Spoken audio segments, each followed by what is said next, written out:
parallax of a heavenly body measured from 2 points diametrically opposite. Measured from 2 points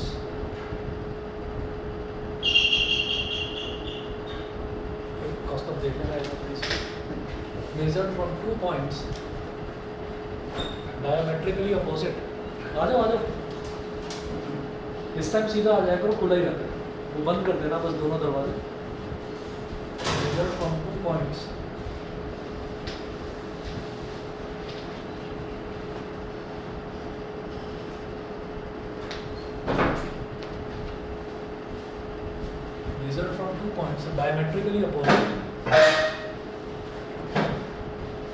diametrically opposite on equator of Earth.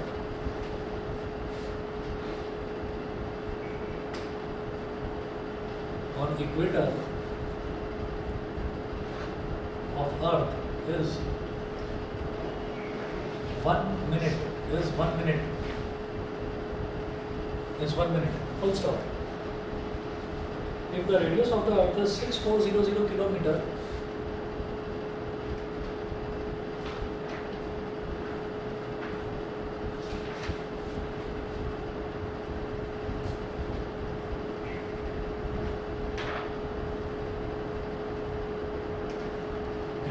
of Earth is 6400 kilometer, so now find the distance of the heavenly body.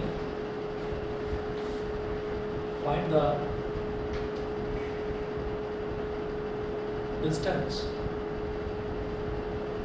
of the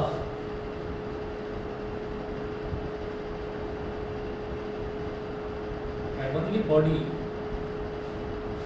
Find the distance of the heavenly body from the center of the Earth.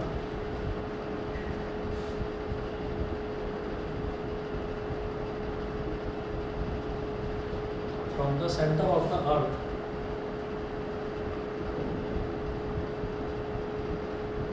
in AU, capital A, capital U. Capital A, capital U होता है astronomical unit. Given 1 AU, question में दे रखा है ये 1 AU is equal to 1.5 into 10 की power 1.5 into 10 की power 11 metre. ठीक है, ये है जो मैंने आपको क्वेश्चंस भेजे थे, उनके साथ में आंसर भी लिखे हुए थे, तो जरा देखिएगा कैसे करना है इसको. ये जो लिखा हुआ है the parallax of a heavenly body measured from 2 points diametrically opposite on equator of earth. तो पैरालैक्स क्या होता है? एंगल होता है. तो आप ये देखिएगा कि आपने यहाँ पर अर्थ बना लिया, ऐसे बना लो कि ये तो अर्थ है,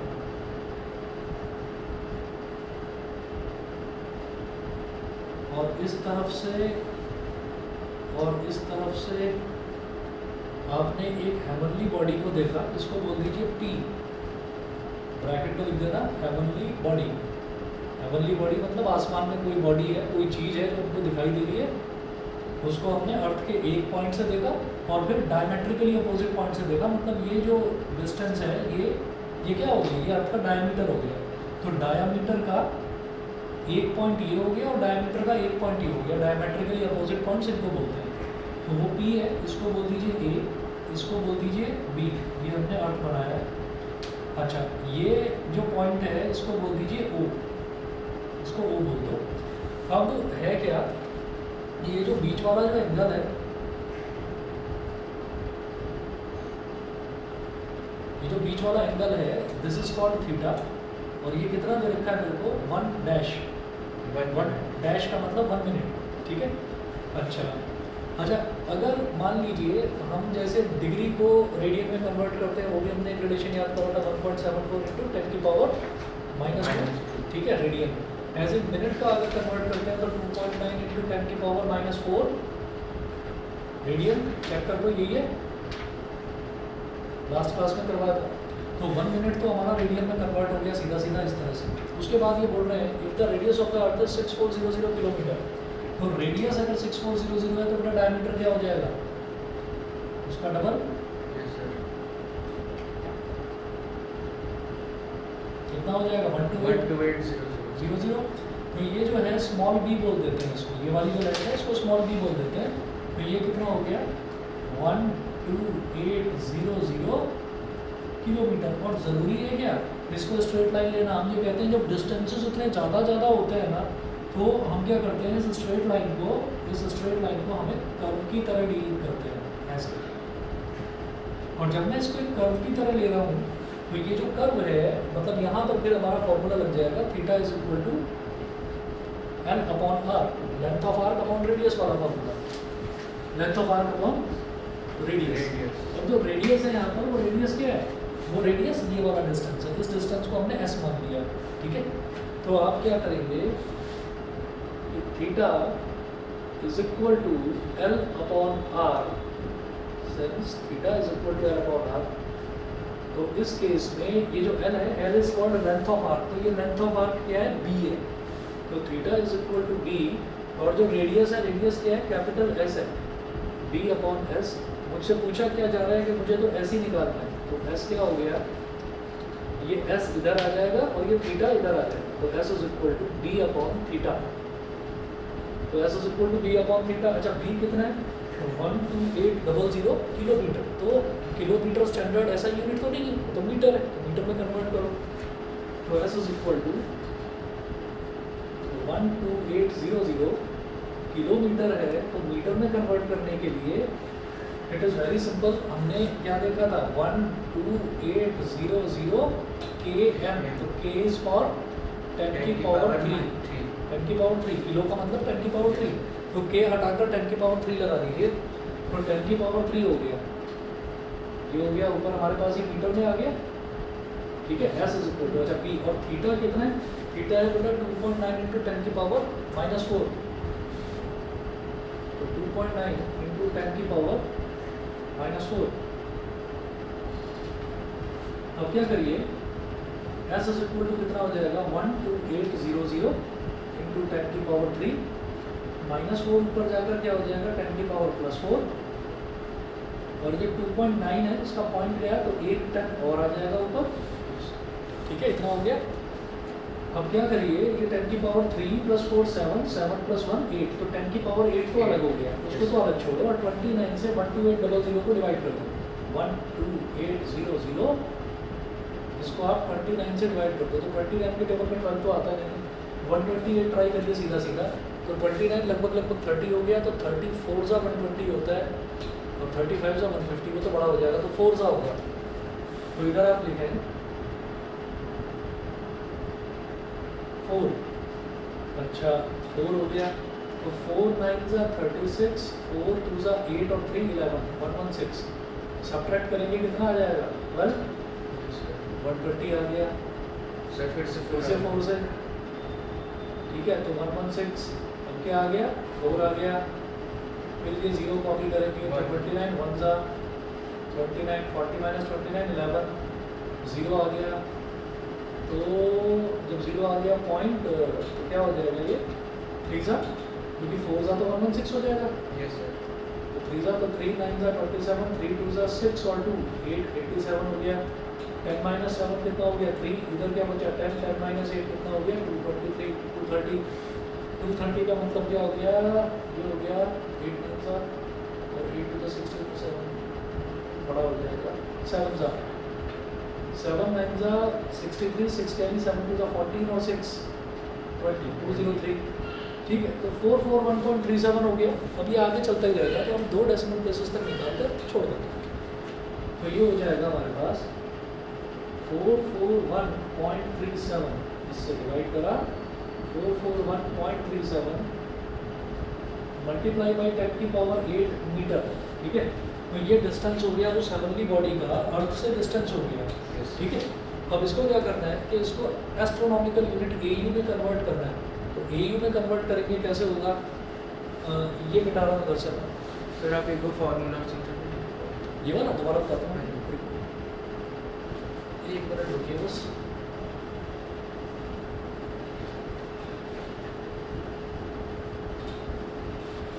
फॉर्मूला देखिएगा फिर से, हम ये देखते हैं कि जब भी जैसे मान लीजिए हमारे पास ये सर्कल है, इस सर्कल का ये सेंटर है, ये क्या हो गया, रेडियस, Yes, sir.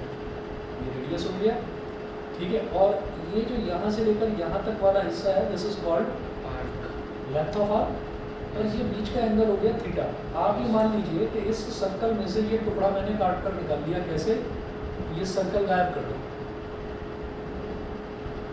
ये सर्कल गायब कर दिया, तो ये क्या बचा, रेडियस, ये क्या बचा, लेंथ ऑफ आर्क, और ये theta, theta should be in radian, theta का रेडियन में होना मैंडेटरी है, कंपलसरी है। तो theta is equal to L upon R, theta की वैल्यू होती है एल अपॉन आर, ठीक है। और यहाँ पर आप ये देखिएगा, जब बहुत लार्ज डिस्टेंसेस होते हैं तो मैं ये कहता हूँ कि ये जो स्ट्रेट लाइन है ना, it can be treated like a curve line, इसको कर्व लाइन की तरह ट्रीट कर लेंगे। और जो कर्व लाइन है वो क्या बन गई, उसको मैंने बी बोल दिया। पैरेलक्स मेथड में जो लेंथ ऑफ आर्क है एल, उसको हम बी बोल देते हैं, आप चाहो तो एल बोल सकते हो, कोई प्रॉब्लम नहीं है। और ये जो है ये कैसे एक्ट कर रहा है, लाइक रेडियस, Yes. ठीक है। तो रेडियस को मैं एस बोल देता हूँ, तो एल अपॉन आर का मतलब क्या हो गया, बी अपॉन एस, तो थीटा इज इक्वल टू हो गया बी अपॉन एस, ये हो गया, ठीक है। और अब मैंने ये जो एस है, ये वाला जो डिस्टेंस है, ये मैंने निकाल लिया, मीटर में निकाला। अभी क्या करना है, इसको ए यू में निकालना है। तो हम ये कहेंगे सिंस 1.5 into 10 की पावर 11 मीटर, 1.5 into 10 की power 11 metre is equal to, या एक काम करो इसमें ना, Sir, unity method से आ जाएगा. वहाँ यूनिटी मेथड से ही होगा, लेकिन उससे पहले एक काम करना चाहता हूँ मैं ये करना चाह रहा हूँ कि जब भी हम, जैसे कि 10 की पावर 8 है, अगर मान लीजिए एक तरीका है याद रखना, जैसे 10 की पावर 8 है तो इसका मतलब 10 की पावर 8 तो बहुत बड़ी वैल्यू हो गई ना, 10 की पावर 9 और बड़ी हो जाएगी, 10 की पावर 10 और बड़ी हो जाएगी। तो हम जो साथ में मल्टीप्लाई करा हुआ होता है नंबर, उस नंबर को अगर हम छोटा छोटा छोटा छोटा करते चले जाएं तो पावर उधर बड़ी बड़ी बड़ी बड़ी होती चली जाती है। नंबर छोटा कैसे होगा, जब इसके डेसिमल को लेफ्ट में शिफ्ट करेंगे, तो डेसिमल को आप 3 प्लेसेस लेफ्ट में शिफ्ट कर दो, यहाँ ऐसे, क्यों, ताकि इधर 3 नंबर बढ़ जाएं, तो 10 की पावर 11 हो जाएगा। मैंने कहा 0.44 ही कह दो बस, Yes, sir. 0.44 कह दो, तो 0.44 ज़्यादा चलो लिखो पूरा, 0.44137 इंटू 10 की पावर 11 मीटर, ये हो गया।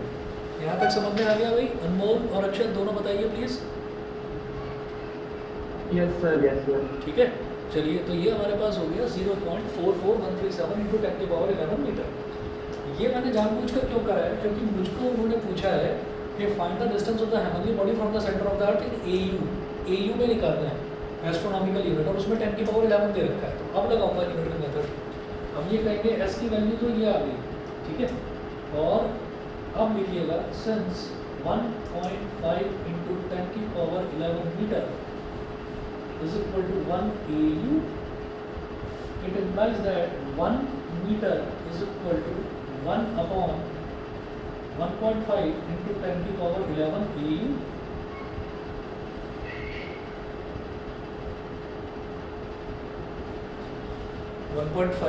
वन अपॉन 1.5 इंटू 10 की पावर 11 AU, ये हो गया।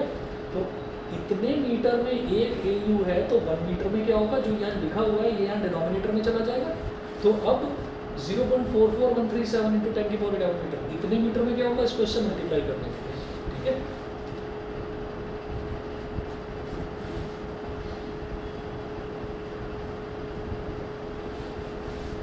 Therefore 0.44137 into 10 की power 11 metre is equal to 1 upon 1.5 into 10 की पावर 11 into 0.44137 into 10 की पावर 11। हमने 10 की पावर 11 में क्यों कन्वर्ट करा था, ताकि इस 10 की पावर 11 से ये 10 की पावर 11 कट जाए, ठीक है। अब ये हो गया 0.44137 अपॉन 1.5, इधर पॉइंट गया तो ऊपर आ गया 10, इधर पॉइंट गया तो नीचे आया 1 2 3 4 5, 10 की पावर 5, डिवाइड कर दो, 15 2 ज़ा 30, क्योंकि 15 3 ज़ा 45 हो जाता है, ठीक है। तो 15 2 ज़ा 30 हो गया, तो 44 माइनस 30 हो गया 14 1 4 141 हो गया, Yes. 141 और 15 9s आर 135. 135, 141 minus 135 हो गया 6, Six. 63, 15 4 60, 63 minus 63 हो गया और 3 7 37, 15 2 30, तो ये हो गया 2942 और 10 है तो यहाँ 0 लगा दो अपॉन 10 की पावर 5 है, तो ये कट गया, ये बचा 10 की पावर 4, एक 0 से कट गया। Yes, sir. अब ये 4 बचा तो आप क्या करेंगे, 4 है ना, 10 की पावर 4 है तो ये पॉइंट इधर आ जाएगा 0.2942 EU एस्ट्रोनॉमिकल यूनिट, ये है इसका आंसर। ठीक है, और जो मैंने आपको क्वेश्चन में दे रखा था, जो फोटो खींच के भेजी थी, उसमें आंसर में 0.293 लिखा हुआ है, तो वो 0.294 आ रहा है, उनका 0.293 है, तो वो थोड़े बहुत पॉइंट का डिफरेंस होता है, लगभग सेम ही है हमारा आंसर, कोई अंतर नहीं है इसमें। अच्छा, इसके बाद एक चीज़ और है जिस पर आप ना गौर फरमाना कि ये चीज़ सिर्फ और सिर्फ कंफ्यूजन के लिए दे रखी है। सेंटर, ये जो सेंटर लिखा हुआ है, वो बोल रहे हैं find the distance of the heavenly body from the centre of the earth. आप ये कहेंगे भाई आपने तो ये ऐसे निकाला है, ये तो ये वाला डिस्टेंस है, ये तो ये वाला डिस्टेंस है, ये भी ऐसा है। वो बोल रहे हैं कि सेंटर से बताओ, अरे सेंटर से निकालोगे तो भी तो सेम है, because it is acting like a radius. Yes, sir. तो रेडियस तो आप इसके सेंटर से निकालो या इधर से निकालो या इधर से निकालो, कहीं से निकालो, वो तो आपका सेम ही आएगा। ठीक है, तो इसलिए ये सिर्फ कंफ्यूजन के लिए उन्होंने दे रखा है। तो ये क्वेश्चन अगर क्लियर है तो आगे चलो। ठीक है, उसके बाद आगे जो कुछ क्वेश्चंस ऐसे आते हैं हमारे पास, अब इस चैप्टर में 2 टॉपिक्स बचे हुए हैं। एक है डायमेंशनल फार्मूला, डायमेंशनल फार्मूला। तो एक तो डायमेंशनल फार्मूला हमारे पास ये वाला था कि आप बताइए इसको डायमेंशनल फार्मूला होता क्या है, किसी का भी, फोर्स का बता दो, वेलोसिटी का भी बता दो, जैसे हमने वो निकाला था। अब यहाँ पर क्या है कि डायमेंशन फॉर्मुलेशन है। फॉर्मुलेशन का मतलब क्या, फार्मूला बनाना है, फार्मूला बनाना है किसी भी ये सर एप्लीकेशन में आता है। ये उसकी एप्लीकेशन में आता है। उसमें होगा क्या कि उसमें आपको दे रखा होगा कि कोई भी एक पर्टिकुलर क्वांटिटी है। अब क्वांटिटी फिजिकल क्वांटिटी नहीं होगी, वो डिराइव्ड क्वांटिटी होगी। डिराइव्ड क्वांटिटी कैसे, फिजिकल क्वांटिटी तो हमें पता है, मास हो गया, लेंथ हो गया, टाइम हो गया, करंट हो गया, और क्वांटिटी ऑफ मैटर हो गया, टेम्परेचर हो गया, और ल्यूमिनस इंटेंसिटी हो गया, 7 होती हैं। इनको यूज़ करके जो क्वांटिटी डिराइव हो, तो वो आपको कोई ना नया क्वांटिटी बोलेंगे और बताएंगे कि ये किन किन चीज़ों पर डिपेंड कर रहा है। तो फॉर्मूला आपको कैसे बनाना है, मैथमेटिकल तरीका है उसको बनाने का, मुश्किल नहीं लगेगा ये। अच्छा, गरिमा अभी ज्वाइन कर रहा है, चलिए ये नोट कर लो, मैं इधर करवाता हूँ आगे।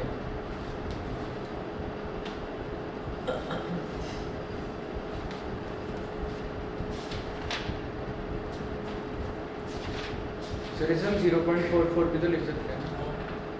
इसको मैं और आसान कर सकता था, मेरे दिमाग में आ रहा था, पर मैंने कहा एस्ट्रोनॉमिकल यूनिट है तो बड़ी क्वांटिटी है, तो इसलिए मैंने सोचा कि उसको अप्रॉक्सीमेट ना करूँ। मेरे मन में आ रहा था कि मैं इसको 0.45 कर दूँ, 15 या 45, झंझट ही खत्म हो जाता। सर तभी 3 आता है। 0.3 आ जाता, खत्म हो जाता Yes, उतने पर ही। ठीक है, लेकिन हमने सोचा कई बार जब ये बड़ी वैल्यूज़ आती हैं तो अप्रॉक्सीमेट ना ही करो तो ये अच्छा है। ठीक है, ये ठीक। चलिए, उसके बाद देखिएगा थोड़ा बहुत इसमें डिवाइड वगैरह तो करना पड़ेगा इस वाले चैप्टर में ना। हमारे 2 टॉपिक्स इसमें बचे हुए हैं, एक तो ये वाला डेरिवेशन वाला, इसका मतलब डायमेंशनल फॉर्मुलेशन वाला, और दूसरा जो टॉपिक है वो है एरर्स वाला।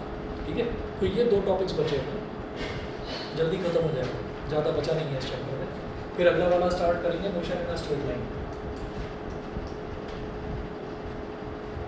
उसमें आपका थोड़ा सा लिखने का काम कम कर दूंगा मैं, नोट्स आपको प्रोवाइड कर दूंगा, चैप्टर के नोट्स हैं मेरे। चलिए जी, क्वेश्चन इसमें जो तरीका है वो कैसे होता है, लिखिएगा, हेडिंग डालें, to derive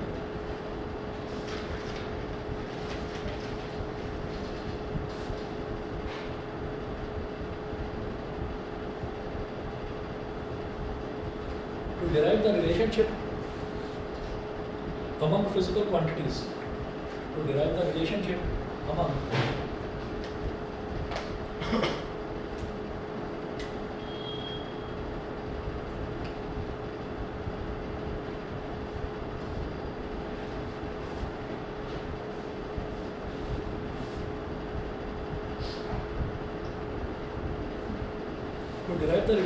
among physical quantities। अब तरीका क्या होता है वो हम एग्जाम्पल से ही देखेंगे। एग्जाम्पल लिखिएगा, एग्जाम्पल 1। एग्जाम्पल 1 लिखें, derive an expression for the centripetal force.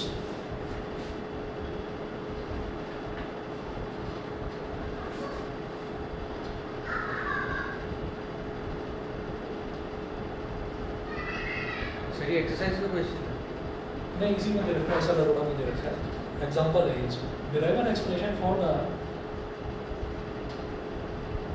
Centripetal force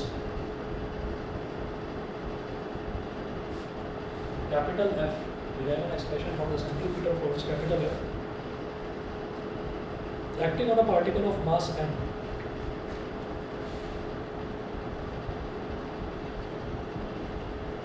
Acting on a particle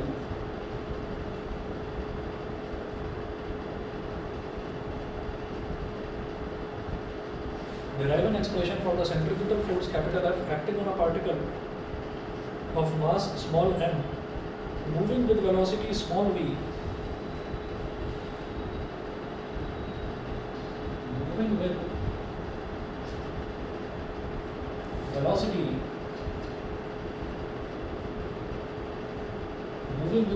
small v in a circle of radius small r.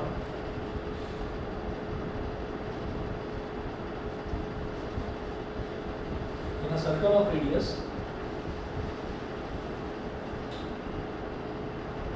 Small r, ठीक है।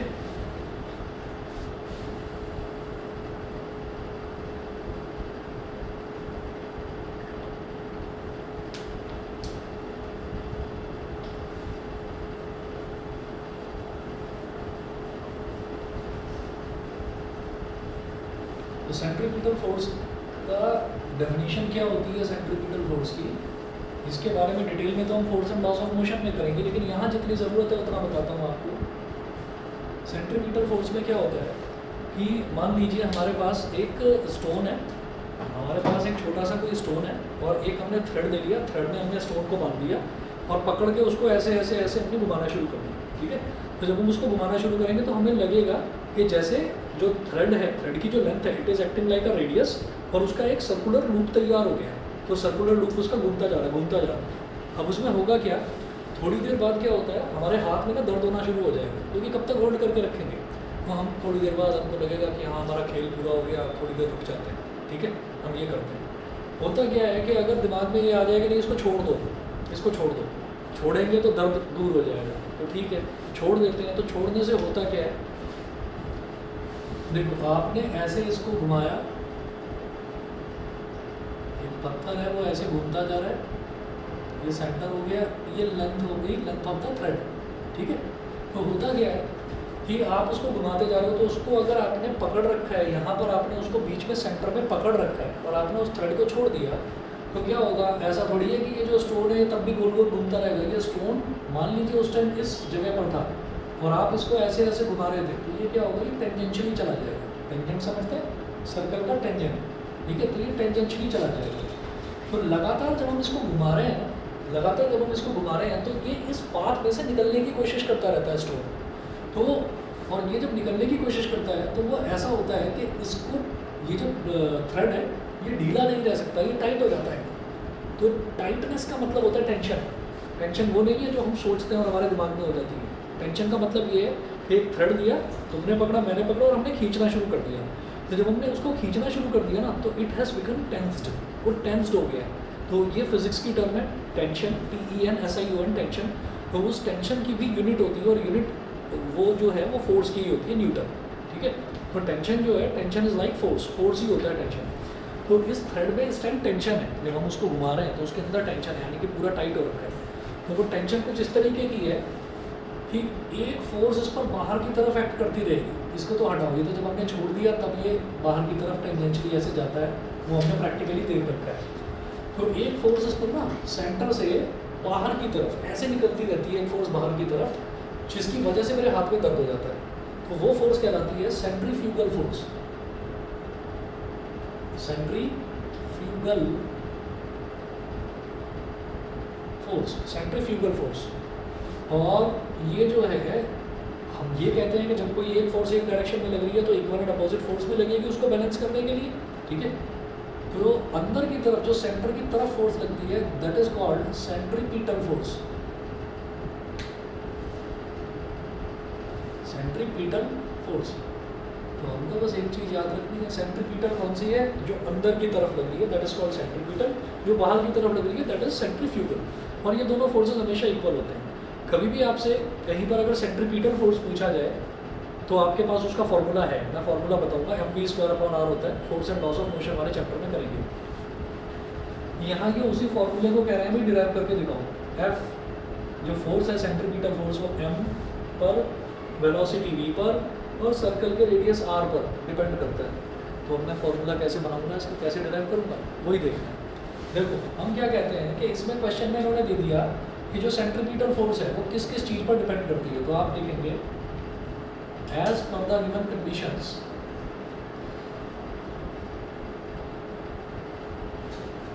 as per the given conditions,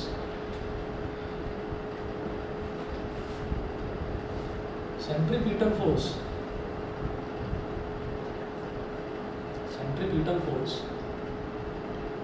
F is directly proportional to small m, small v, small r. m, v और r इन तीनों पर depend करता है। अभी कितना डिपेंड करता है मुझे नहीं पता, तो मैं लिख दूंगा m की पावर a, v की पावर b और r की पावर c। m की पावर a, v की पावर b, r की पावर c। ठीक है, which implies that f is equal to k into m की पावर a, v की पावर b और r की पावर c। इसको बोल दीजिए इक्वेशन नंबर 1। ठीक, ये हमारी इक्वेशन नंबर 1 हो गई। m की पावर a, v की पावर b, r की पावर c। कितना हो गया? where a, b and c, a, b and c are where a, b and c are constants to be determined।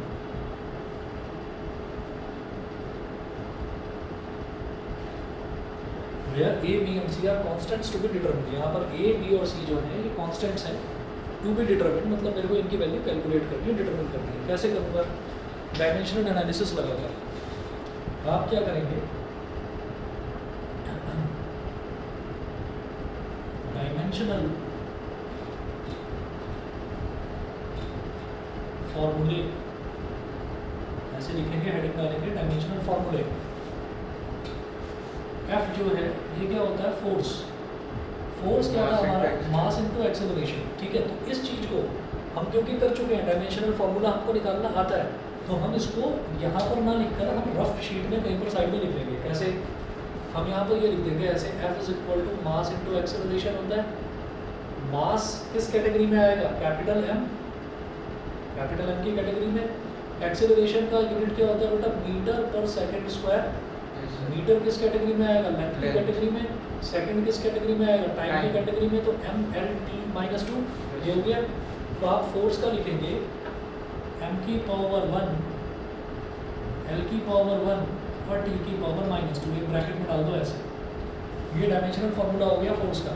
फिर ये जो है ये क्या है? Small m। स्मॉल m क्या है? मास।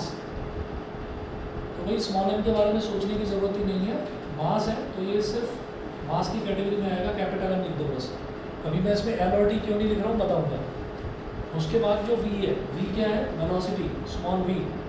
वेलोसिटी, वेलोसिटी क्या होता है? वेलोसिटी की यूनिट बताइए, मीटर पर सेकंड।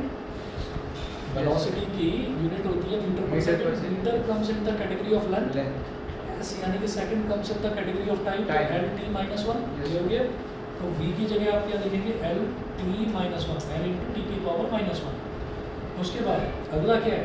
R। R क्या है? Radius. Radius comes in the category of length. ठीक है, तो यहाँ पर आप R का डायमेंशनल फॉर्मूला लिख देंगे कैपिटल L, एक ब्रैकेट बना दो बस, कैपिटल L। कितना हो गया? M का आ गया, V का आ गया, R का आ गया। अब ये सारी चीज़ें जो हैं ये आपको इक्वेशन 1 में सब्स्टिट्यूट कर देनी है। इनको सब्स्टिट्यूट करिए इक्वेशन नंबर 1 में। सर ये सारे रफ में करना है ना? हाँ, ये सारा रफ में करना है। ये जो मैंने इधर लिख कर दिखाया ये तो रफ में, ये फेयर में। ठीक है। फेयर में आपको सिर्फ इनका डायमेंशनल फॉर्मूला लिखना है, ये रफ और में। बाकी जो कैलकुलेशन है पूरा वो सब कुछ रफ में। अब आगे का जितना भी यहाँ पर जो मैं लिख रहा हूँ ये आपको फेयर में करना है। अब जो आगे कर रहा हूँ ये भी सब फेयर नहीं करना है आपको, अब कुछ भी रफ में नहीं करना। रफ में हम क्या करेंगे, रफ में हम ये करके देख लेंगे कि भाई हमारा डायमेंशनल फार्मूला है क्या। तो मैंने देख लिया स्मॉल एम का कैपिटल एम हो गया, स्मॉल पी वेलोसिटी का क्या होता है मीटर पर सेकंड, तो metre comes in the category of length, second comes in the category of time, तो एल टी की पावर -1 हो गया। रेडियस, रेडियस क्या है सिंपल लेंथ ही तो है, it comes in the category of length. Put all these values, अब लिखें put all these values in equation 1।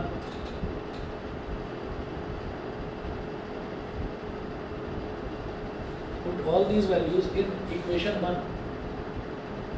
Equation 1 में सारी वैल्यूज आप डालिए, तो f is equal to k और स्मॉल m का डायमेंशन, सॉरी f नहीं, f की जगह क्या था m l t माइनस 2, तो m की पावर 1 l की पावर 1 t की पावर -2, ये हो गया इज इक्वल टू कॉन्स्टेंट है k, इसको ऐसे ही रहने दो। फिर स्मॉल m क्या है कैपिटल m की पावर a, कैपिटल M की पावर a, ये हो गया ठीक है। स्मॉल m हो गया कैपिटल M, अब स्मॉल v की जगह क्या आएगा एल टी की पावर -1 और उसकी पावर क्या हो जाएगी b, एल टी की पावर -1 और इसकी पावर क्या हो गई b, ये हो गया m, ये हो गया v, m की पावर a, b की पावर b, अब है r की पावर c, तो r क्या है l, तो r की जगह लिख दिया l और उसकी पावर क्या है c, ये हो गया।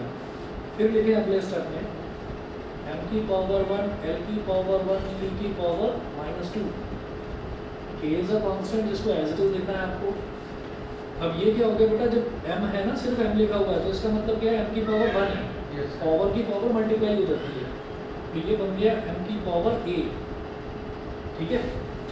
और देख लो पहले इधर l लिखा हुआ है तो इसका मतलब l की पावर 1 है, L की पावर 1 है, पावर की पावर मल्टीप्लाई हो जाती है, तो L की पावर हो गई क्या 1 into B, B 1 into B, B, T की पावर क्या हो गई -1 into B, minus B, T की पावर हो गई -b, और ये जो अगला L है इसकी पावर क्या हो जाएगी C, ब्रैकेट में डालना, इतना हो गया, ब्रैकेट में डालना कंपलसरी, ब्रैकेट में डालना कंपलसरी है, स्क्वायर ब्रैकेट में इसको डालिएगा। दिखाई दे रहा है तीनों बच्चों को, ऑनलाइन वाले बता दें भाई, यस सर, ठीक है। चलिए आगे चलते हैं, आगे ये क्या होगा m की पावर 1 l की पावर 1 t की power -2 is equal to k। अब जरा देखिए m की पावर a, हाँ जी, जब बेस सेम होता है तो पावर एंड अप हो जाती है, तो l की पावर क्या है b, इधर l की पावर क्या है c, तो l की पावर b प्लस c लिख दूँ, l की power b plus c, l की पावर b प्लस c और t की पावर -b, ये हो गया ठीक है। अब क्या करिएगा, equating the like powers on both sides, equating the like powers on both sides. तो इक्वेट करके क्या समझ में आता है बेटा, a की वैल्यू क्या आ गई, इधर m की पावर क्या है a और इधर m की पावर क्या है 1, तो इसका मतलब a इज इक्वल टू 1 होगा, a इज इक्वल टू 1, ठीक है।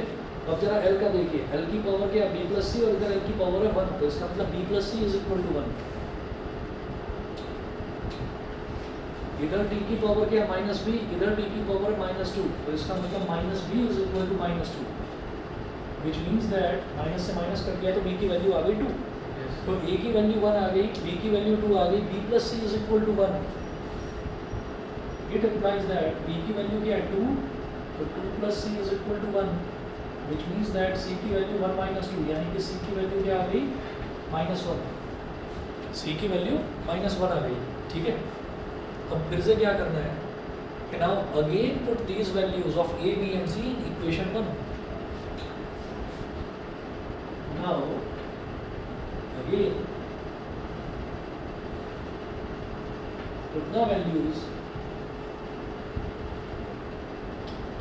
of a, b and c in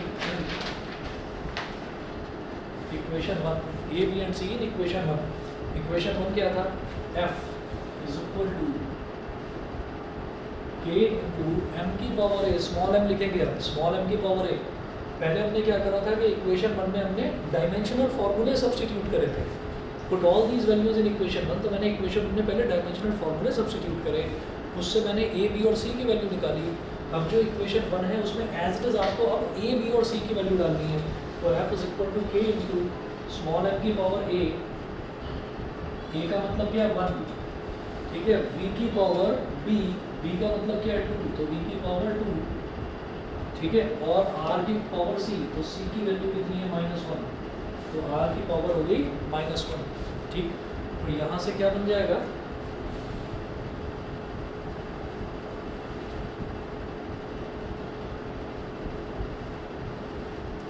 यहाँ से सेंट्रीपिटल फोर्स का फॉर्मूला आ गया हमारे पास, F is equal to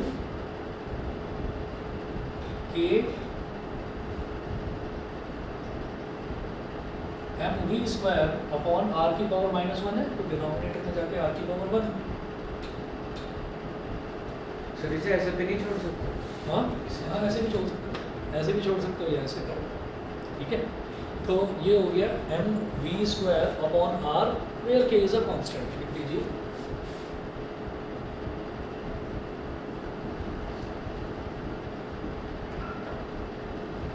where K is a constant. तो जो रोटेशनल मोशन वाला चैप्टर है, क्योंकि ये सेंट्रीपिटल फोर्स कहाँ पर आता है, जहाँ पर सर्कुलर मोशन होता है, तो रोटेशनल मोशन वाले चैप्टर में आप ये फॉर्मूला प्रॉपर्ली करेंगे, तो इसको फिर डिफरेंशिएशन और इंटीग्रेशन की हेल्प से हम इस फॉर्मूले को डिराइव करेंगे। एक तरीका ये हो गया डेरिवेशन का, ये है डायमेंशनल फॉर्मुलेशन, मतलब डायमेंशनल फॉर्मूले को यूज़ करके किसी भी फॉर्मूले को, दुनिया के किसी भी फॉर्मूले को हम डिराइव कर सकते हैं। बस हमें ये पता होना चाहिए कि वो डिपेंड किस किस पर करता है। सर एक और डाउट है, हाँ। जैसे जैसे आपने बोला कि हम ये घुमाते हैं और वो हाँ। सेंट्रीफ्यूगल फोर्स लगता है, सेंट्रीपिटल फोर्स लगता है, सर ये लगते क्यों, मतलब? हमेशा क्या होता है कि जब भी कभी हम भी तो एक फोर्स दे रहे हैं ना, Yes, sir. हम कौन सा फोर्स दे रहे हैं, हम दे रहे हैं रोटेशनल फोर्स। रोटेशनल फोर्स को कहा जाता है टॉर्क, उसको टॉर्क कहते हैं। Yes, sir. तो क्या होता है कि ये ना हमने होल्ड कर रखा है अपने हाथ में, हमने उसको हाथ में होल्ड कर रखा है। कोई भी जो चीज़ है अगर हम उसको मोशन में कर रहे हैं, तो न्यूटन का फर्स्ट लॉ ऑफ मोशन कहता है कि वो मोशन में ही रहना चाहती है, वो ये चाहेगी कि मैं घूमती रहूँ, जो बॉल है वो घूमना चाहेगी, क्योंकि हम उसको घुमा रहे हैं। तो अब होता क्या है कि जब भी कोई चीज़ मोशन में है तो उस पर फोर्स लग रहे हैं, अलग अलग तरीके के फोर्सेस लग रहे हैं। तो एक फोर्स ऐसा है जो उसको सेंटर से दूर की तरफ लेकर जाता है, that is called centrifugal force, ठीक है। और एक फोर्स ऐसा है जो सेंट्रीफ्यूगल है तो सेंटर से दूर की तरफ लेकर जाता है, और सेंट्रीपिटल क्या होगा, जो उस दूर जाने वाले फोर्स को बैलेंस करेगा। तो वो जो बैलेंसिंग है वो किसने कर रखी है, वो मेरे हाथ ने कर रखी है। मेरा हाथ लगा रहा है सेंट्रीपिटल फोर्स अंदर की तरफ, क्योंकि अगर हम उसे छोड़ देंगे तो वो निकल जाएगा, अनबैलेंस्ड फोर्स हो जाएगी। और अनबैलेंस्ड फोर्स जो है, अनबैलेंस्ड फोर्स मोशन प्रोवाइड करती है, लीनियर मोशन। अगर मान लीजिए कि एक कोई कार खड़ी हुई है, इंजन वगैरह कुछ है नहीं उसमें, बिल्कुल हल्की फुल्की सी कार है, तो एक आदमी इधर से धक्का लगा रहा है, वो उतनी ही ताकत से दूसरा आदमी दूसरी तरफ से धक्का लगा रहा है, तो बैलेंस फोर्स हो गया, बैलेंसिंग हो रही है। तो ये वही चीज़ है, इस सेंट्रीफ्यूगल फोर्स कहाँ जा रही है, बाहर की तरफ लेकर जाना चाहती है इसको, लेकिन हमारे हाथ ने उसको रोक रखा है। और हमारे हाथ ने रोक रखा है, हम कहते नहीं हम तो आराम से घुमा रहे हैं, हमने तो कोई ताकत नहीं लगा रखी। थोड़ी देर बाद पता चलता है जब हाथ में दर्द होने लगता है कि नहीं भाई लगा रखी थी हमने ताकत। तो हमारी वजह से ही जो हमने जो फोर्स लगा रखी थी अंदर की तरफ, सेंट्रीपिटल फोर्स जो उसको होल्ड करके रखता है, उसी की वजह से सेंट्रीफ्यूगल फोर्स बैलेंस्ड है, नहीं तो ये कप का पत्थर निकल कर बाहर जा चुका होता है। समझ गए? तो ये इक्वल एंड अपोजिट फोर्स, ये एक्शन और रिएक्शन वाला खेल। सर मतलब सेंट्रीपिटल हमारे हाथों की वजह से? यस यस, हमने होल्ड कर रखा है अंदर की तरफ उसको, ठीक है। हाँ जी, ऑनलाइन वाले बता दें भाई, क्लियर है इतना? Yes sir. चलो जी, ओके ओके। अगला देखते हैं, इसके क्वेश्चंस जो हैं अगला देखते हैं। एग्जाम्पल नंबर 2 नोट करिए।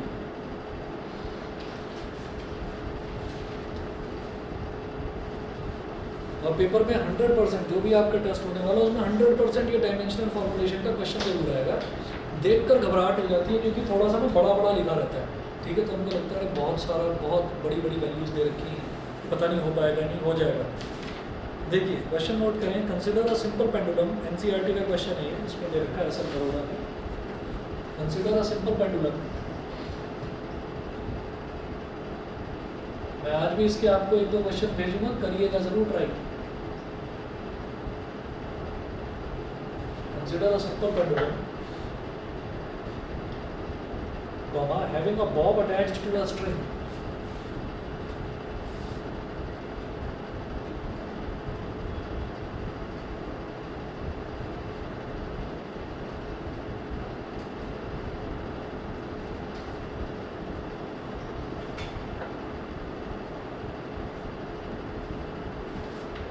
वो जो एक सर्कुलर बोल दो या स्फेरिकल, जो मेटल का जो बॉल होता है ना, छोटी सी मेटल की बॉल होती है, उसको हम बॉब बोल देते हैं, BOB बॉब, ठीक है।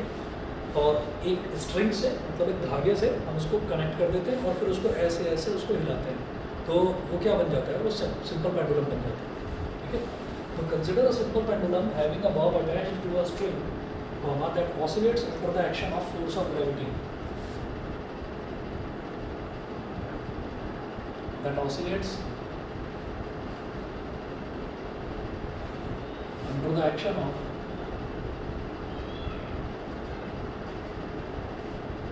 force of gravity. That oscillates under the action of force of gravity. Full stop. Suppose that the period of oscillation of the simple pendulum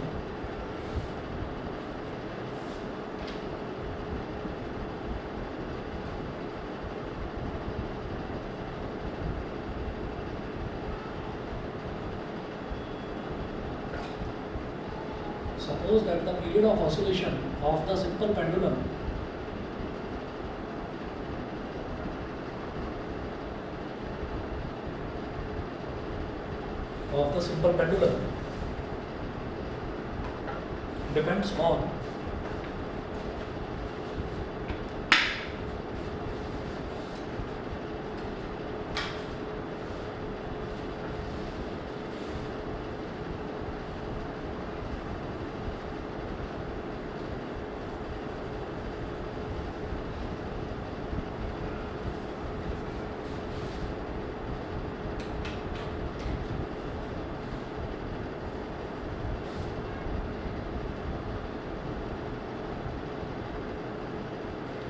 on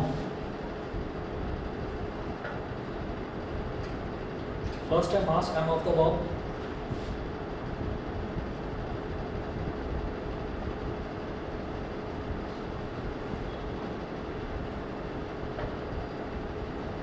mass m of the bob, second है length L of the pendulum,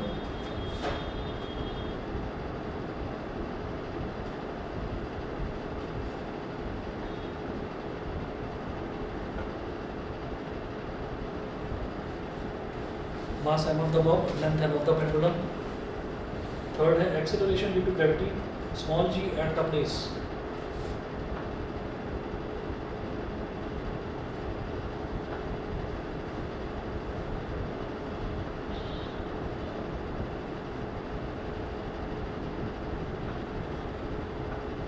small g at the place.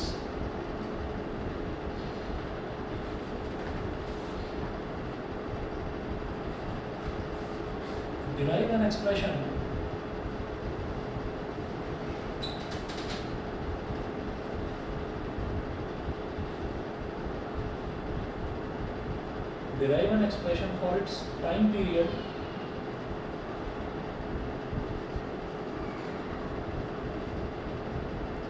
capital T using the method of dimensions. Using the method of dimensions.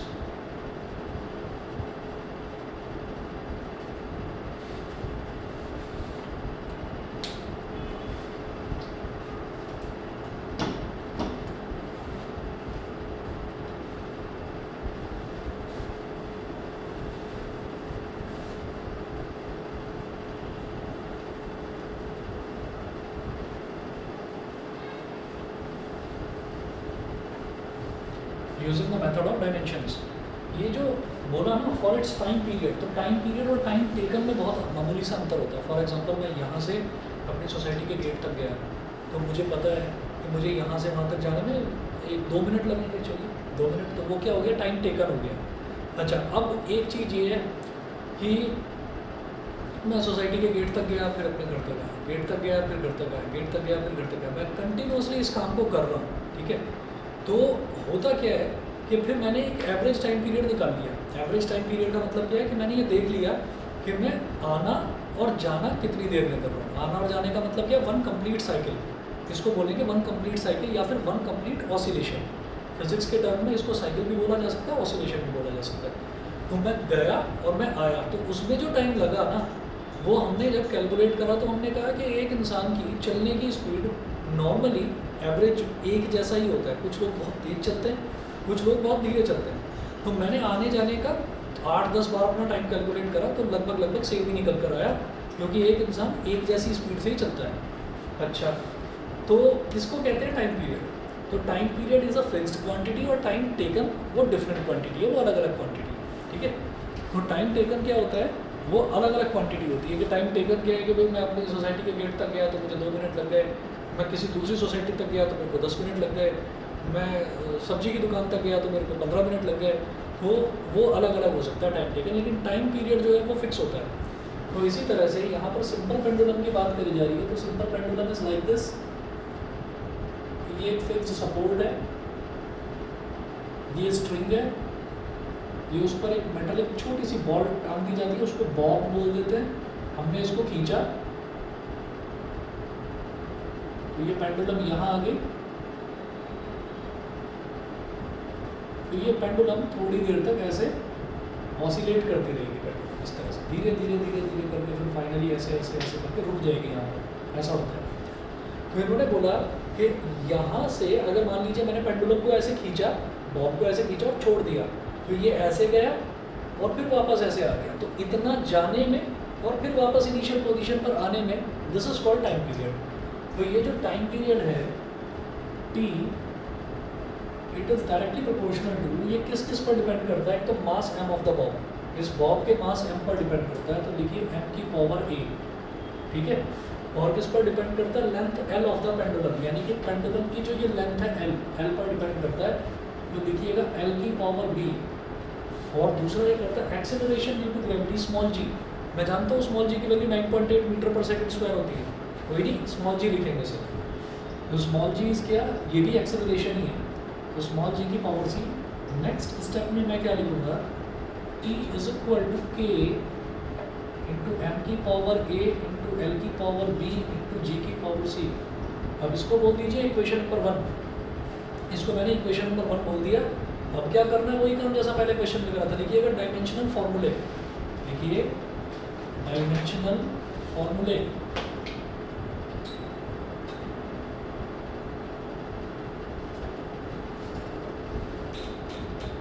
इन सबके dimensional फॉर्मूले लिखने हैं। तो भाई capital T time period ही तो है, तो time period T comes under the category of time, ये तो कैपिटल टी ही हो गया। ठीक है, फिर उसके बाद एम, एम क्या है? मास, तो mass comes under the category of capital M, mass तो मास की कैटेगरी में आएगा, that's it. L, L comes under the category of length, तो ये कैपिटल एल की कैटेगरी में आएगा। स्मॉल जी क्या है? स्मॉल जी तो हाँ एक्सेलरेशन, तो एक्सेलरेशन इसको रफ में लिखो, यहाँ पर ऐसे लिखो, एक्सेलरेशन की यूनिट क्या होती है? एम एस की पावर -2। एम क्या है यहाँ पर? मीटर, मीटर मतलब लेंथ एल, और एस क्या है? टाइम, टाइम मतलब टी, तो एल टी की पावर -2। ये क्या हो गया? एक्सेलरेशन का डायमेंशनल फॉर्मूला। तो यहाँ लिखिए एल टी की पावर -2। अब ये जितने भी डायमेंशनल फॉर्मूले मेरे पास आए हैं, इन सबको इक्वेशन नंबर 1 में रख दीजिए। पुट ऑल दीज फॉर्मूले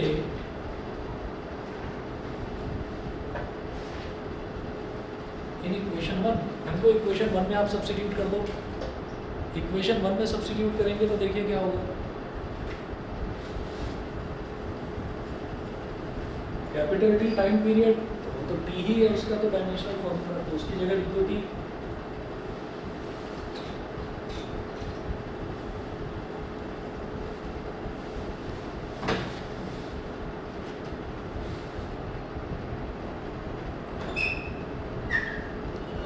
इज इक्वल टू के, ये जो m है इसकी जगह लिखो m। ठीक है, l, l की जगह कैपिटल L, g की जगह एल टी -2 एल टी की पावर -2। इतना लिखा तो आप ये देखिए कि मैंने स्मॉल m की जगह लिखा तो इसकी पावर क्या थी a, तो इसकी पावर लिखो a। ये स्मॉल l की जगह लिखा ये, इसकी पावर क्या थी b, तो इसकी पावर b और इसकी पावर c। ये हो गया, ठीक है। फिर से एक्सपेंड करिए, इसको अभी t ही लिखा रहने दो यहाँ पर। इधर k, इधर देखिए m क्या है, m की पावर a, तो यहाँ लिख दो m की पावर a। l की पावर वैसे 1 था, 1 इंटू b हो गया, तो l की पावर b। l की पावर 1 इंटू सी कितना हो गया, l की पावर c। और t की पावर क्या हो गया, माइनस का 2c। t की पावर हो गया माइनस का 2c, ठीक है। अब क्या करिए, ये जो t है इधर, तो हम कभी भी डायमेंशनल फॉर्मूले को ऐसे अकेला लिखते नहीं है, ठीक है ना। तो हम t को क्या लिखेंगे, यहाँ पर m भी नहीं है, यहाँ पर l भी नहीं है, सिर्फ t है। तो क्या लिखो, इसको ऐसे लिखो, m की पावर 0 इंटू l की पावर 0 इंटू t की पावर 1, ऐसे लिख दिया, इज इक्वल टू k। और यहाँ पर क्या करिए, m की पावर a, और जब बेस सेम होता है तो पावर एडअप हो जाती है, तो l की पावर b प्लस सी, l की पावर b प्लस सी, और बेटा t की पावर माइनस 2c, t की पावर माइनस 2c। ये हो गया। अब लिखिएगा, यहाँ तक समझ में तो आ रहा है, ठीक है। इसके बाद लिखिएगा equating the like powers on both sides.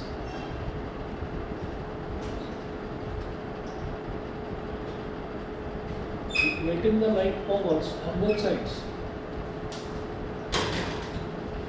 तो आप ये देखिएगा, m की पावर इधर 0 है, इधर m की पावर a है, तो क्या हो गया, a इज इक्वल टू 0, पहली चीज। इधर b प्लस सी कितना है, l की पावर है b प्लस सी, इधर l की पावर है 0, तो b plus C is equal to 0। और तीसरा क्या है कि t की पावर माइनस 2c है, और इधर t की पावर 1 है, तो minus 2c is equal to 1। इसका मतलब c की वैल्यू क्या आ गई, माइनस 1/2। अब आप क्या करिए, b plus C is equal to 0 है ना, तो यहाँ c की जगह माइनस 1/2 रख दो, इज इक्वल टू 0, तो b की वैल्यू क्या आ गई, 1/2। तो मेरे पास a की वैल्यू 0 है, b की वैल्यू 1/2, c की वैल्यू माइनस 1/2, ये आ गया। इसके बाद a, b और c की वैल्यू हमारे पास आ गई। Put these values again in equation 1।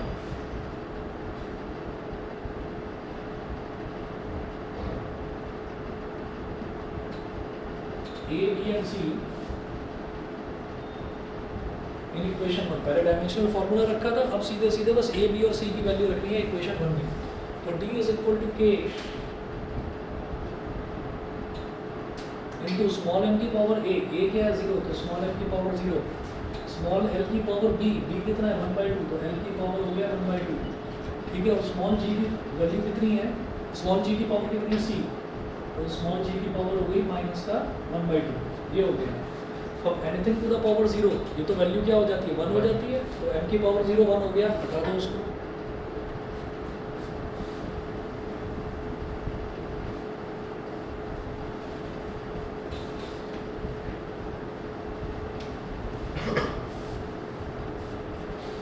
देखिएगा, ये हो गया हमारे पास t is equal to k into L की पावर 1/2, एल की पावर 1/2, और g की पावर माइनस 1/2 है, इसको नीचे ले जाओ तो g की पावर प्लस 1/2। तो d is equal to k into, जब ऊपर भी पावर 1/2 नीचे भी पावर 1/2, तो क्या हो गया, l अपॉन g की होल पावर 1/2। और पावर 1/2 का मतलब क्या होता है, अंडर रूट। तो d is equal to k into under root l upon g। ये सिंपल पेंडुलम के टाइम ड्यूरेशन का फॉर्मूला आ गया, टाइम पीरियड का ये फॉर्मूला आ गया, ठीक है। इस तरीके से मेरे को डायमेंशनल फॉर्मूला यूज करके फॉर्मूले डिराइव करने हैं। मैं आपको 3-4 क्वेश्चन भेजूंगा, बड़े इंटरेस्टिंग है इसके क्वेश्चंस, ठीक है, ट्राई करिएगा। और जो बहुत डाउट है, हाँ, तो सर अगर हम एनीथिंग टू द पावर 1/2 लेते हैं तो वो रूट क्यों हो जाता है? वो रूट क्यों हो जाता है, ये तो पावर तो 1/2 को रूट ही तो होता है, अंडर रूट तो होता है। ऐसे ही क्यूब रूट क्या होता है 1/3, क्यूब रूट होता है 1/3। ये आपने देखा होगा, जैसे कभी ऐसे आ जाता है ना कि x² इज इक्वल टू 4 है, x² इज इक्वल टू 4 है, और हमसे ये कहा जाता है कि where x belongs to natural number, कि x एक नेचुरल नंबर है। तो क्या करते हैं इसमें, ये कह देते हैं स्क्वायर रूटिंग बोथ साइड्स। तो स्क्वायर रूटिंग बोथ साइड्स का मतलब क्या है कि आप दोनों तरफ सेम पावर कर रहे हो, पावर 1/2 कर रहे हो। तो x² है, इसकी पावर भी आपने 1/2 कर दी, और ये जो 4 है, 4 को मैं लिखूँगा 2 का स्क्वायर, इसकी पावर भी आपने 1/2 कर दी, पावर की पावर मल्टीप्लाई हो जाती है। तो x की पावर 2 इंटू 1/2 2 से 2 कट गया, 2 की पावर 2 इंटू 1/2 2 से 2 कट गया। तो कुल मिलाकर हमारे पास इस तरह से x की पावर 2 आ गई, x इज इक्वल टू 2 आ गई। मतलब स्क्वायर रूट करने का मतलब ही ये है कि आप उसकी पावर को 1/2 कर दीजिए, ठीक है ना। वो जो लिखते हैं ना स्क्वायर रूटिंग बोथ साइड्स, उसका मतलब ये है कि आपने दोनों तरफ सेम पावर कर दी है, ठीक है, दोनों तरफ आपने सेम पावर 1/2 लगा दी है, ये होता है। ऐसे क्यूब रूट में क्या होता है, पावर 1/3 करते हैं दोनों तरफ। उससे ऊपर लिखा भी होता है। वो लिखा भी है। चलिए जितना कर लीजिए, बाकी इसके क्वेश्चंस आपको भेजता हूँ नेक्स्ट क्लास में। जो पिछली बार 3 क्वेश्चन दिए थे वो जो इस बार दूंगा, ये करके लेकर आना। और भाई ऑफलाइन आओ आप लोग, जो ऑनलाइन वाले हैं उनको कह रहा हूँ। चलिए ठीक है।